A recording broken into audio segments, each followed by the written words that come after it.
Let's welcome Abhinav Gomatam. Nice show actually. I really like. ప్రతి షోలో ఉంటారు కదా ఇట్లా ఆడియన్స్, వేరే వేరే వాళ్ళు ఉంటారు. ఒకసారి విశాఖ సేన్ బర్త్డేకి వాళ్ళ ఫ్రెండ్స్ ఎవరో కేక్ ఒకటి తెచ్చాడు. ఈ కేక్ తినాలా వద్దా అన్న ఏముందా కేక్ మీద? ఇన్ ద ఫార్మ్ ఆఫ్ నాకు 2-3 ఇలా కనిపించాయి. ఫీమేల్ షేప్ లో ఒక కేక్. సో మీరైతే కేక్ ని ఎంజాయ్ చేశారు? కేక్ నే కాదు, నేను నార్మల్ గా కూడా ఎంజాయ్ చేస్తాను. సార్ మరి ఎప్పుడు పెళ్లి చేసుకుంటారు? నువ్వు రెడీయా? ఊరికే ఎందుకు అడుగుతున్నావు? నా పెళ్లి గురించి నీకెందుకు? ఇప్పుడు ఈ యాంకరింగ్ చేయకపోయింటే మీరు ఏం చేస్తూ ఉండేవాళ్ళు? డైరెక్టర్ అయ్యేదాన్నేమో అని అనుకుంటున్నా.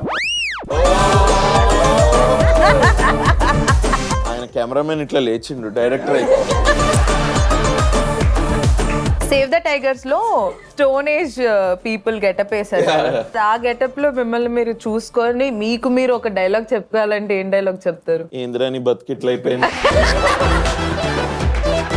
సరే నేను ప్రియదర్శి. ఇప్పుడు చాలా అసహ్యంగా ఉన్నావు. ఫస్ట్ ఆఫ్ ఆల్ ఈ డ్రెస్ వేసుకొని ప్రియదర్శి, నెక్స్ట్ టైం ఇట్లాంటి డ్రెస్సులు వేసుకో, అర్థమైందా? ఇవన్నీ అమ్మాయిలు వేసుకుంటే బాగుంటది, నువ్వు వేసుకొని కూర్చున్నావు. నేను రీతిని వద్దులే కానీ ఇంకా ఇక టార్చర్ ఒకటే మిగిలింది కాబట్టి అనసూయకి ఇంకా టార్చర్ ఇచ్చేసిన. అనసూయ ఏమనుకోకు, okay? You torture. Next thumbnail, next live మీ గురించే. నా గురించి ఏం సైకోగా ఉన్నారా మీరు? ఏమి మీకు ఎప్పుడు కనెక్ట్ అయింది? ట్రాఫిక్ పోలీస్ చూస్తే అనిపిస్తుంది. ఇండస్ట్రీలో చెప్పాలి, యాక్టర్ రిలేటెడ్ కావాలి మాకు. బేకార్ ముచ్చట్లు, బేకారాలు ఎవరు?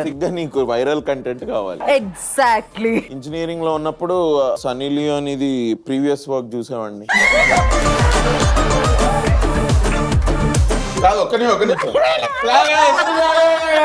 నువ్వెందుకు నవ్వుతున్నావు? నేనేమన్నా తమన్నా లాగా తెల్లగా?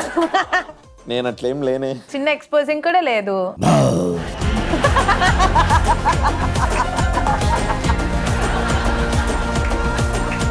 నాతోటి ఉండి చెడిపోవడం ఏమో తెలియదు కానీ నేను వీళ్ళతోటి ఉండి అయితే చెడిపోతున్నా.